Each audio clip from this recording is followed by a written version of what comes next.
नमस्कार, मैं हूं वीर सिंह। आप देख रहे हैं समाचार इंडिया लाइव। खबर आजमगढ़ से है। आजमगढ़ जिले के बाल विकास पुष्टाहार विभाग में करोड़ों रुपए का घोटाला। आजमगढ़ जिले के बाल विकास पुष्टाहार विभाग में करोड़ों रुपए का घोटाला सामने आया है। नौनिहालों के हक पर डाका डालते हुए विभाग ने प्री स्कूल एजुकेशन किट में बिना आपूर्ति के ही करोड़ों रुपए का भुगतान कर दिया। इसको लेकर समाजसेवी विनेश सिंह रीसू ने विभाग के खिलाफ मोर्चा खोल दिया और मंडलायुक्त को ज्ञापन सौंपकर पूरे मामले की जांच कर दोषियों के खिलाफ कार्यवाही की मांग की है। सारथी सेवा संस्थान के सचिव विनेश सिंह रीसू ने आरोप लगाया कि जिला कार्यक्रम अधिकारी मनोज कुमार मौर्य द्वारा प्री स्कूल एजुकेशन किट का भुगतान 1,14,72,788 रुपये बगैर सामानों की आपूर्ति मार्च 2021 में किया गया है। ताज्जुब यह है कि उक्त सामानों की आपूर्ति आंगनवाड़ी केंद्रों पर होनी थी। आज तक सभी केंद्रों पर आपूर्ति नहीं हुई और आपूर्ति जहां भी हुई वहां सामानों की गुणवत्ता बहुत ही खराब है और किट में जितना सामान होना चाहिए वो पूरा नहीं है। प्री एजुकेशन किट जिले के करीब 4.5 लाख बच्चों को बांटनी थी, लेकिन किसी को नहीं मिल सकी। समाजसेवी ने पूरे प्रकरण में भ्रष्टाचार के साथ साथ खराब सामानों की आपूर्ति कर बच्चों के भविष्य के साथ खिलवाड़ किया गया। उन्होंने मांग किया कि पूरे मामले की जांच कर दोषियों के खिलाफ सख्त कार्यवाही की जाए। मेरा नाम विनीत सिंह रीसू है, सारथी सेवा संस्थान से।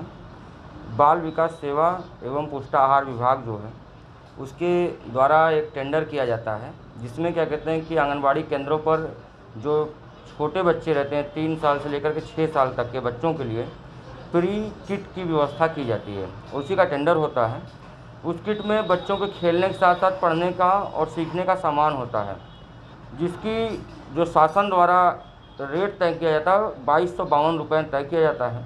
उसके बाद टेंडर निकाला जाता है, जिसका टेंडर 2208 रुपये के हिसाब से निविदा एक प्राइवेट संस्था को स्वीकृत की जाती है और उसके बाद वो लगभग 5000 केंद्रों पर वो किट पहुंचानी रहती है। प्री किट जो होती है उसको 5000 केंद्रों पहुंचाना रहता है और उसकी कुल धनराशि होती है 1,14,72,768 रुपये।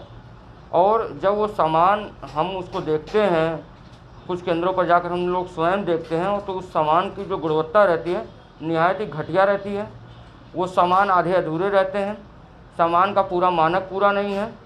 उसके बाद उसी के साथ साथ जो वहाँ पे पहुँचाने की जिम्मेदारी प्रशासन को रहती है कि वो आंगनबाड़ी केंद्रों तक ले जा कर के, जो ठेकेदार टेंडर पाया है उसको आंगनबाड़ी केंद्रों तक ले जा कर के पहुँचाना रहता है। लेकिन कुछ जगहों पर केवल ब्लॉकों पर वो सामान पहुँचा दिया जाता है और उसके बाद हम और जब उसकी तह में जाने के बारे में सोचते हैं और उसके बाद हम लोग तहकीकात करते हैं, तो हम लोगों को जानकारी मिलती है कि सामान की आपूर्ति जून माह में होना शुरू हुई, जो अब तक पूरी नहीं हो पाई है। लेकिन जो इसका भुगतान है 29 मार्च होली की छुट्टी के दिन उसका भुगतान कर दिया जाता है। और इस पर जब हम वहाँ के अधिकारियों से बात करते हैं तो वो बोलते हैं कि वित्तीय कार्य बंद नहीं रहता किसी भी गेस्टेड छुट्टी में।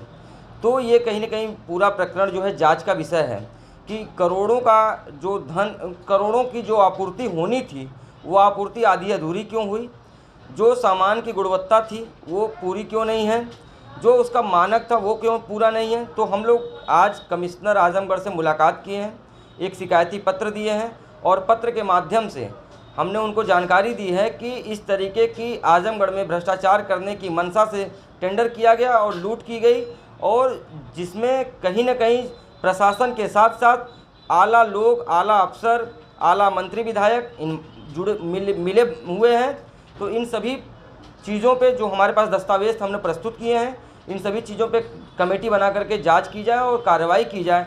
और अन्यथा अगर कार्रवाई नहीं होती है तो कहीं न कहीं ये ज़रूर आम जनमानस के साथ खिलवाड़ होगा, क्योंकि अब तक तो जो घोटाले होते थे वो योजनाओं पे होते थे, बड़ी बड़ी योजनाओं पे होते थे, लेकिन आज मासूमों के साथ जिस तरीके का धोखाधड़ी प्रशासन यहाँ का कर रहा है, ये कहीं न कहीं जांच का विषय है।